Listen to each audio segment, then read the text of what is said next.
What if I told you that right now, in the mountains of North Korea, Russian military advisors are overseeing something that could completely reshape global power? We're not talking about some small arms deal or outdated Soviet tech. We're talking about a secret agreement so massive that when it eventually comes to light, it makes every Western intelligence agency realize they've been watching the wrong threats. North Korea and Russia just made a deal that changes everything, and honestly, the implications are absolutely wild.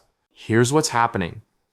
Russia, desperate for ammunition and military supplies for its ongoing conflicts, turns to the one country willing to help without asking questions: North Korea.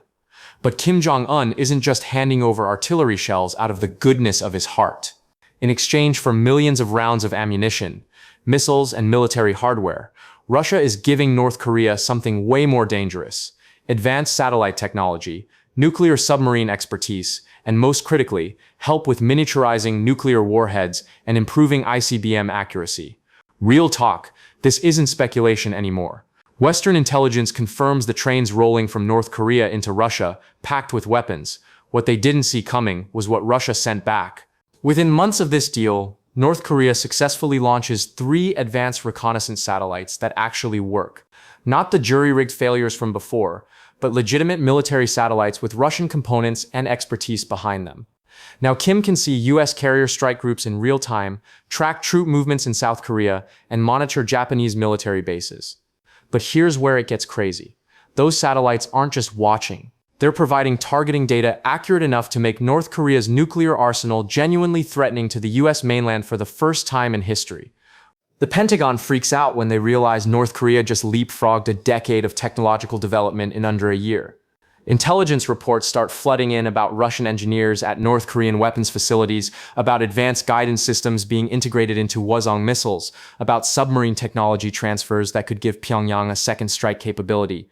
And suddenly, every assumption about the Korean peninsula gets thrown out the window. South Korea and Japan go into overdrive. Seoul immediately requests the deployment of tactical nuclear weapons on its soil for the first time since the 90s. Japan, which has maintained a strictly defensive military posture since World War II, starts openly debating preemptive strike capabilities. The conversations happening in Tokyo and Seoul aren't about if they should develop their own nuclear weapons anymore, but how quickly they can do it. We're watching the Nuclear Non-Proliferation Treaty collapse in real time, and it's all because Russia decided arming North Korea was worth the risk. China, interestingly enough, is low-key panicking. Beijing thought they had Kim under control, that North Korea needed Chinese support too much to go rogue. But now, North Korea has a new patron, one that's providing military technology China was reluctant to share.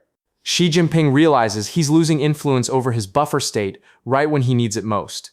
Chinese advisors flood into Pyongyang trying to reassert control, but Kim's playing both sides now, extracting concessions from Beijing by threatening to become fully aligned with Moscow. The geopolitical chess game in Northeast Asia just went 3-dimensional. The US faces an impossible situation. Do they launch preemptive strikes on North Korean nuclear facilities before the technology gets fully integrated? The Pentagon wargames this scenario, and the results are terrifying. Even a limited strike would require taking out hundreds of targets simultaneously. North Korea would retaliate against Seoul, which sits just 30 miles from the border. Artillery alone would kill tens of thousands in the first hours. South Korean casualties could hit hundreds of thousands before US forces could neutralize the threat. And that's assuming North Korea doesn't successfully launch even one nuclear weapon at Tokyo or an American base. But here's the thing that really changes the calculation. Russia makes it crystal clear through back channels that they consider North Korea under their nuclear umbrella now. Any attack on North Korean soil could trigger Russian retaliation. Suddenly, the US isn't just dealing with Kim Jong-un's unpredictable regime. They're staring down a potential nuclear exchange with Russia over the Korean peninsula. It's literally the Cuban Missile Crisis inverted, except this time the weapons are already there and operational. The economic fallout hits before any shots are fired. South Korean stocks crash as companies realize their factories sit within artillery range of an increasingly capable and aggressive North. Samsung, Hyundai, LG, all the manufacturing giants that power the global supply chain start contingency planning to move operations. The chip shortage that crippled the world economy? That's going to look like nothing compared to what happens when South Korean semiconductor production goes offline. Your iPhone price just doubled, and good luck buying a new car. Japan remilitarizes at a pace that makes everyone nervous. Constitutional restrictions get reinterpreted or outright changed. The Japanese self-defense forces become the Japanese armed forces. Defense spending triples. Tomahawk cruise missiles get deployed, and most significantly, Japan goes nuclear within 18 months. When the country that experienced Hiroshima and Nagasaki decides it needs nuclear weapons for survival, you know the security situation has completely deteriorated. American forces in the Pacific get stretched impossibly thin. You've got an increasingly aggressive North Korea with better weapons, a Russia that's committed to protecting Pyongyang, and a China that's watching all this chaos thinking it might be the perfect time to move on Taiwan.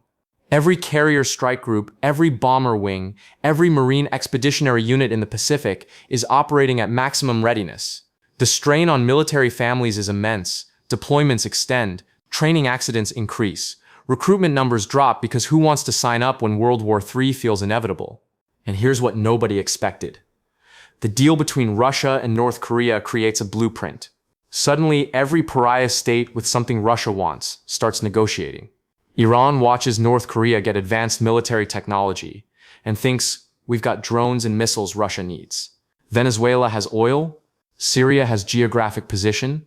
A new axis forms, not based on ideology, but on mutual isolation from the West, and willingness to trade whatever it takes for survival and power. The global order that's existed since 1945 starts cracking in ways that can't be fixed. The scariest part? There's no good solution. Diplomacy failed to prevent the deal. Military action risks nuclear war.